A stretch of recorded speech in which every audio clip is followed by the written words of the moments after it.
Hey, how you doing? This is RJ.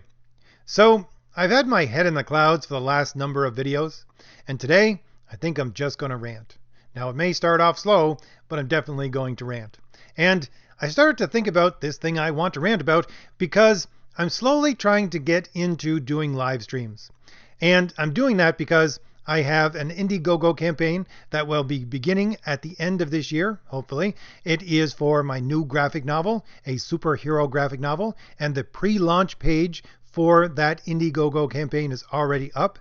I'll put the link for it in the description. If you want to go there, you can leave your email address so that you will be informed when the project goes live. And if you sign up and then later decide to order the book, you will also receive a free pinup poster with your book, which is basically the size of a book, just doubled over. So I've been going on these live streams to try to promote my book. I started with Honey Badger Radio a little while ago. Then I moved on to a small YouTube channel of Hero Geek. Then I moved on to Literature Devil, and I went on his morning nonsense show. And recently I've been on a few podcasts of Up Late with Comicsgate to talk about my book and to just talk about Comicsgate and comics in general.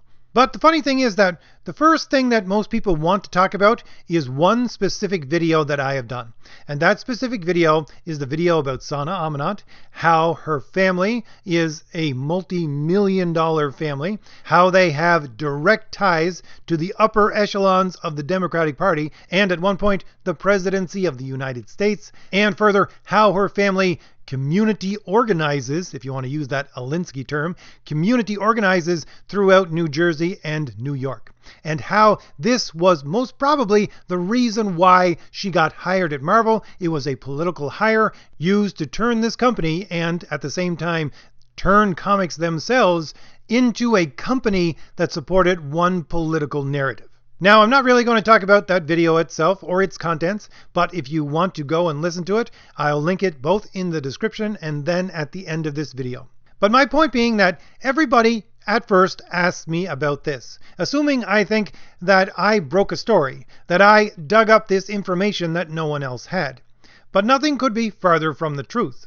Everybody had this information. Honestly, I really didn't dig up much. I did do a little bit of research, but mostly it was my subscribers and giving me links to all of this stuff, especially one subscriber in particular, Man of Action, who put all of this together and just stuck it under my nose and said, look, this is a story that needs to be covered. And when I looked at it, I went, yeah, I think I need to cover this. Now, I let it go for a little while because I thought it was so important that a larger channel would grab a hold of it, and a larger channel would give this a bigger audience so that everyone knows what's going on. But no one ever did. So, reluctantly, I did the video. And again, reluctantly is the thing.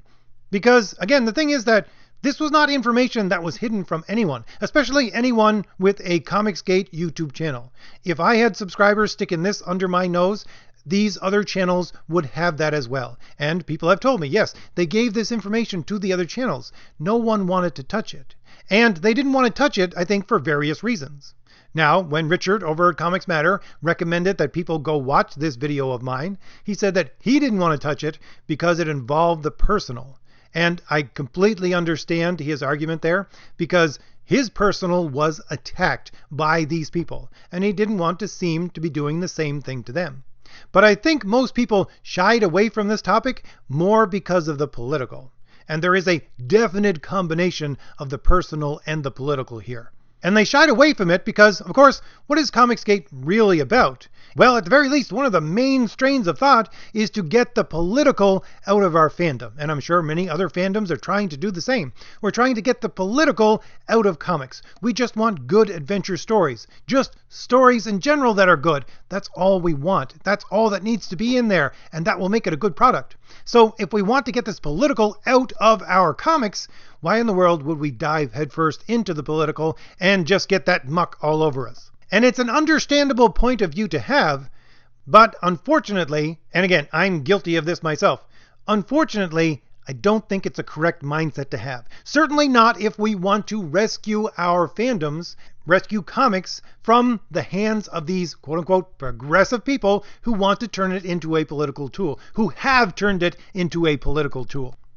Because here's the point. If you are Comicsgate, or you are someone who simply just lets Comicsgate be and doesn't really have any strong feelings one way or another, or you're simply someone who doesn't condemn it vehemently enough, all of those three kinds of people are all lumped together by the quote-unquote progressive people who run comics. And we can see this within comics.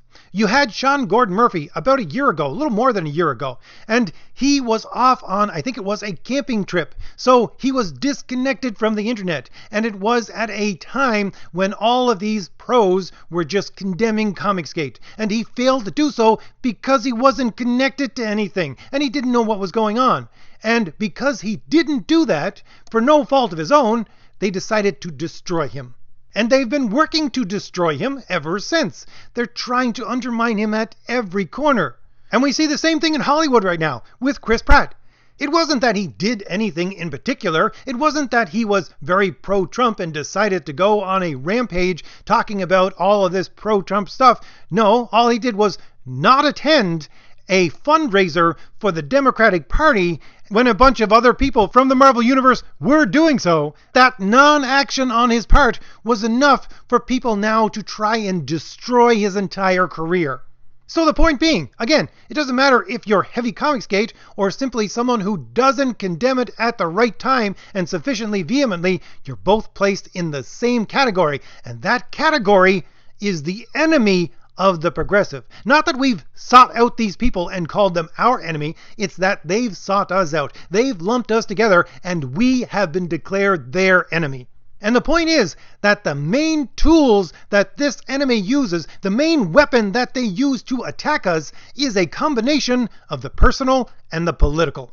And this is no surprise. This comes straight out of your Marxist-inspired feminism from the 60s and 70s. The idea that the personal is the political, that everything is political, that no matter how dear or close it is to you, no matter how personal, it still can be politicized. This is what we see taking over all of our fandoms. And this, again, is the weapon that they use to try to destroy us who have been declared by them to be their enemy. And if we wish to have any hope at all to bring back a healthy industry, or to create a new healthy industry, or to just defend ourselves against these attacks, we need to understand this combination of the personal and the political. And we certainly need to understand this political aspect of what they are doing, because if we don't understand it, we are defenseless against it. And it reminds me of something that I think it was Frank Baum said in an introduction to The Wizard of Oz. He said that at that time, when he wrote the story, he just wanted to write an adventure story for kids. That's it. He didn't want it to be a morality play. He just wanted it to be an adventure story. And the reason why he didn't see a need to include the morality aspect within his story was not because he had anything against it. Quite the opposite. It was because he saw these people, these children, who were his audience, as already having a sufficient grounding within this moral sphere, to have that taught to them already. And he said that was within their families. They get enough of that within their families. They understand this already. Therefore, they'll understand the larger things that come out in this book, even if they're just strains that are lightly brushed into it. So they have that grounding, therefore they can understand it. Therefore, all it needs to be is a good adventure story.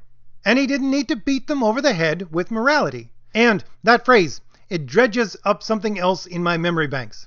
If I can remember correctly, from the early 1980s, when New Mutants first came out as a comic book, which I loved. And at that time, I read everything within a book. I read every letter on the letter page. And so, at that time, after about 2 years of it being a full-time comic, they decided to change their mailbag comic section title because it was titled Mutant Mail. And they decided to change it because they said in the letter page that they didn't need to beat you over the head with the fact that they're mutants. It was bad enough that they still do so, they said, in the title itself. They were even thinking of changing the title because they didn't need to stick mutants right in the title. And they certainly didn't need to stick it again as the title of their mailbag page. So they decided to change that title of the mailbag page. It no longer had mutant stuck there because, again, they said they didn't need to hit you over the head with it. Now, you'll notice that this is the exact opposite of what you would get today. Because, of course, mutant would denote a minority and a oppressed minority at that. And therefore, these people who create these comics, they need to stick that in your face at every turn. It is identity politics, and they need to make sure you understand this oppressed minority status of all these characters over and over and over again. But back in the early to mid 1980s, they said, no, we don't need that. We have good stories and we have good characters, and you're going to show up because of those good stories and those good characters. We don't need to stick this in. We already understand, everybody did understand, even back then, that mutants, as they had been described within the title page of X-Men for so long, were hated and feared by the human society that they sought to protect. They didn't need to stick that into everything. But again, my point is that people saw, even in the 1980s, that they didn't need to hit you over the head with things. And Frank Baum said he didn't need to hit these children over the head with morality. But the point was that for Frank Baum, he said he didn't need to do it because they already had a secure grounding in morality. And I would say the same should be true for us. If we truly wish to get politics out of our stories and to have them be those adventure stories that Frank Baum described and wrote, we need to have a secure understanding of the political in order for us, A, to make sure it doesn't need to invade these other spaces, and B, so that we can defend ourselves against these people who have declared themselves our enemy and use the political as a weapon against us. And I would go so far as to say that, yeah, I understand. Many of us don't care about the political. Many of us don't want to put any effort into that because we don't care about it. But at the same time, I have to stress that if you don't care about it and you don't know anything about it, then you're going to get attacked with it. And one way or the other, you're starting to understand and you're starting to get involved with it. Many of you already know now what identity politics is. Back in the time, in the 90s, when I was studying these things, no one knew what that was. Only the people who were diving headlong into communist ideology and philosophy and history, only those people would actually understand what that meant. Most of us understand what it means today. And by the way, identity politics, this is the edge of the knife, the tip of the spear of this weapon that these people who have declared themselves our enemy use. So you've already been engulfed in this political sphere. And for young people who are listening to me, it may seem odd, but for us, when we were younger, this didn't exist. You probably don't know anything else. You have the political stuck in your face so much that you understand innately some of this stuff. Back in the 90s, 80s, 70s, we had no inkling of this whatsoever.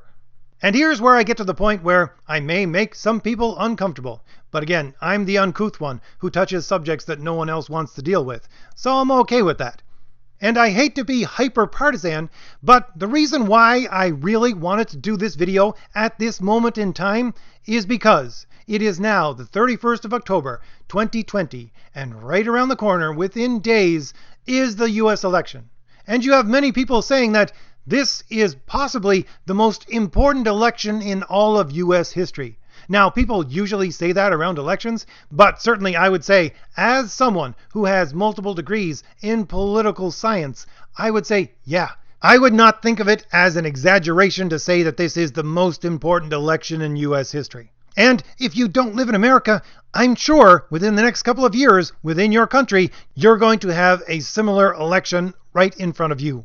And the thing is that if you look at the two parties involved within this election, if you look at the two leaders involved in this election, you can obviously see which one of them is trying to get us out of this progressive nightmare that we found ourselves in, and which one of them wishes to dive headlong deep into this progressive ideology. You have the Republicans and Donald Trump using an executive order to get critical race theory out of, at the very least, the civil service, and hopefully out of the schools as well. And of course, critical race theory is part of identity politics. You know, the thing where they have to stick their identity markers in your face at every turn, which controls the narrative of almost all comics right now. You have Donald Trump and the Republicans being the only ones who, even very slightly, have any inclination of standing up to organizations like Black Lives Matter and saying to these organizations, no, there's a line you cannot cross. You cannot cross here. Destruction and chaos is not where we want to go. But of course, you have comics and other fandoms, and they're just embracing this wholeheartedly, sticking it into even ads within your comics, which DC has done over the last couple of months. And you have Donald Trump and the Republicans saying that, you know what? Tearing down statues of our heroes is not a good thing. Tearing down statues of historical heroes as well as statues of literary heroes, no, you can't do that. And again, we see this exact same thing going on with comics right now, where these people want to get rid of Captain America statues because they're toppling statues all over the place. They want to get rid of our heroes. They want to get rid of everything we put on a pedestal. But what does Donald Trump want to do? He wants to combat this by making new parks with new statues with titles like The Path of Heroes. And what do you got on the other hand? You got Joe Biden and you got the Democrats. And what do they want to do? Again, they want to dive headlong into this progressive ideology. You have people from the Democratic Party like Ilhan Omar and AOC saying that they are going to have a larger PAC after this election. They're going to have a section of people just like them that are heavily progressive, and they are going to be the ones at the center of the movement of the Democratic Party for the next 4 years if they win. Do you think for a moment, if such people get true power, they're going to foster an environment where we can get this kind of politics out of our fandoms? Not even close. What else do you got? You got them trying to muzzle a scandal that is going on for the Democratic Party. They're trying to silence critics. At the very least, they're trying to silence people who want to have a discussion about whether or not this is real, whether or not this scandal exists, whether or not it's actually something that we need to think about. And what is the Democratic Party participating in? Well, it's participating in everybody saying, no, don't talk about that. We can't talk about that. We can't allow the majority of people to think about it or even hear about it. And what does this reflect? This reflects exactly what has been going on in the comic industry for years now. We've been saying, listen to our voices. We have legitimate concerns, and they've been shutting us out at every corner. Again, if these people get into control, do you think your voice is going to be heard more than it's heard right now? No way. No way. And I think the cherry on top, something that I'm going to probably do an entire video about, is the fact that you have these Democrats, and they're supporting the World Economic Forum and its bizarre drive towards a state-sponsored capitalism by 2030. And yes, I know, state-sponsored capitalism is an oxymoron, but that doesn't matter for these people. They want to drive the world, not just countries, but the world into state-sponsored capitalism. And this is something that is mainstream. This is something that Time magazine last month devoted an entire magazine towards, that they want to implement this new order over the world. A state-sponsored capitalism where your companies will only be able to produce things that are in conjunction with what the state wants. And we see the exact same thing, again, for the last 10 years within comics. If you look at Marvel in particular, it has been a wing of the Democratic Party. Just getting Democratic talking points out there over and over again. They, for the last 10 years, have voluntarily already submitted themselves to a state-sponsored capitalism. Again, if these people manage to bring any little part of this into law, do you think that it's going to get better for us who want to get politics out of our fandoms? No, it's going to get 10 times worse, 100 times worse. And just as a quick aside, we do have two historical examples of state-sponsored capitalism. They would be the current government within communist China and a certain national socialist government in Germany in the 1930s. And yeah, we want to take those as the center of what we want to build the world around. But here's the thing, I have a question, and this is definitely a question. This is not a statement on my part. I am saying that if we want to get this political out of our fandoms, and it requires us to have some political access, it requires us to have some political movement and to do something political, and we have in front of us the biggest chance to stand up and be heard, the biggest chance to have our voice counted, because unlike what has been happening within, let's say, the comic industry again for the last number of years, where you have tried to speak and they have shut you up, they have shut you down, they have called you every name in the book to make sure you never speak again, within your vote, you have something which cannot be silenced. And so I have to ask the question, if you cannot stand up right now and say no with a voice that is absolutely going to be heard, then really, how can you in good conscience complain after that? How can you in good conscience complain when they destroy your fandom? And that's what they will do. They will destroy it. It's use of this thing until it is gone, until it is destroyed. That's a question on my part. I'm not accusing anyone of anything. I'm saying for my part, I can't see, for me, how I, in good conscience, could continue to complain about this if I didn't, at the very least, do this. And I know some of you may be saying to yourself, because a lot of people put this in the comments, they say, well, you know what? Comics are dead. American comics, at the very least, are dead. I'm going to go focus on manga and anime. But I'm here to say, you don't think that they're the next target? They've already been a target for a long time now. These progressives will come for everything. Like I said, the personal is the political. Nothing is accepted from their political attack, from their political control. And if you look at what's going on, again, right now, you have Sony taking over Crunchyroll. Crunchyroll already being known to dub their anime in a way that doesn't reflect the actual original language, but to reflect some kind of progressive narrative. Do you think that it's going to get any better? Do you think that this is not going to trickle down where you have manga artists saying, well, look, I really want to be successful. Therefore, I need to turn this into an anime. Therefore, I need to make sure I get to the biggest amount of audience possible, which means I have to put it out into a global audience, which means going into America and going into Europe, I have these people who are going to censor my stuff and change some of its wording around and possibly just not use it because they don't agree with it politically. Therefore, I'm going to censor myself. I'm going to put in things possibly that they like. If you don't think this is already happening, you have your head in the sand. They're going to try to control it. And again, if they can't control it, they will destroy it. This is for everything, whether it's been touched yet or not. But here's the thing. Here's the bright point in all of this.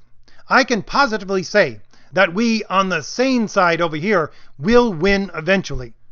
But again, the point is that between now and when we get to that point of bringing things back to sanity, how much are these progressive people going to be able to destroy? And if I don't stand up and be counted, that destruction's on me. But yes, we will win. Why? Because if you do like I do, and you drill down into the middle of this progressive ideology, if you look at it historically, if you look at it theologically, philosophically, or even according to common sense, you will see that the only driving factor that these people have in order to do this is hatred. That's it. That's all that they got. But what do we have on our side? Well, we have a love for these things that we are trying to preserve. We have a respect for them. And love and respect for a thing will bring it into an act of creation rather than an act of destruction, which is all that they can do. And for my part, I would say we also have the idea of hero. We believe in this idea of a hero. We believe that a person can be better and seek to make the world better through these objective means of justice and courage and everything else that makes up a true hero. And in believing that, we allow this to shape even our own lives and allow ourselves to act in this heroic way. To say, wait a second, you can't do that. That's not prudent. To say, you can't do that. That's not just. To say, this is a cowardly act. This can't be done. To say that if we want to move forward and truly build this thing, we need to do so with temperance. And our motivation may be mixed. It may be a self-sacrificial motivation that prompts us to act in these heroic ways. Or it may be a selfish, I want to preserve this thing that's in front of me because I love it way. But we've got to that point now. A point where most people see it as an unfair point. But a point that comes up again and again in history. The point where if you don't stand up for yourself and do something heroic now, you're going to be counted with the villains. So, thank you for letting me rant. Hopefully I've given you something new to think about.